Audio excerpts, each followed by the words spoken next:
us this morning. And so, Dr. Marbury, let's see if we might be able to pick up where we left off and to have you to start talking about African Americans and the institutional church from your perspective. Well, I think what's foundational for the institutional church for African Americans, and perhaps foundational for most churches, but particularly for black churches, is the Bible. Mm-hmm. You find it in the pulpits.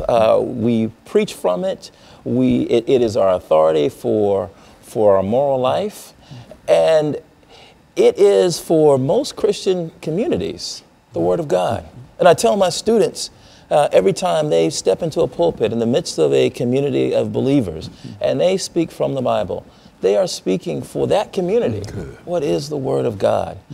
And so one of the things that captured my attention when I was a student at ITC and then later at Vanderbilt, had good professors like Professor Victor Anderson and Professor Lewis Baldwin, who interest me not only in ethics, that is how black communities think about what's right and wrong, but also interested me in the history of the black church.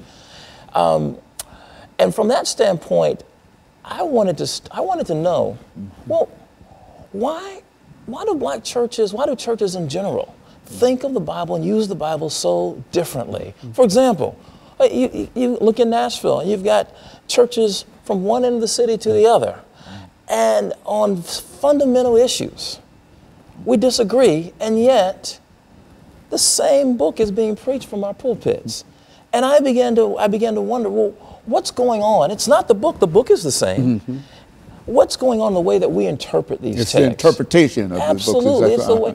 And so I wanted to study how African Americans historically have interpreted the Bible. And so that's the reason I wrote Pillars of Cloud and Fire. It begins to look at African American biblical interpretation from the antebellum period, starting with slavery. And I look at various examples. A radical example and a conservative example in the antebellum period, beginning with Absalom Jones and David Walker. I move on to look at Reconstruction with Frances Ellen Watkins Harper and John Jasper. The Harlem Renaissance with Zora Neale Hurston. Then the era of civil rights with Adam Clayton Powell and Martin Luther King Jr. And finally, I look at the era of Black Power with Albert Clegg. Each one takes up the book of Exodus, but takes it up in a very different way. And they take it up based on what I talked about earlier. That is, what are the relevant challenges that my community faces?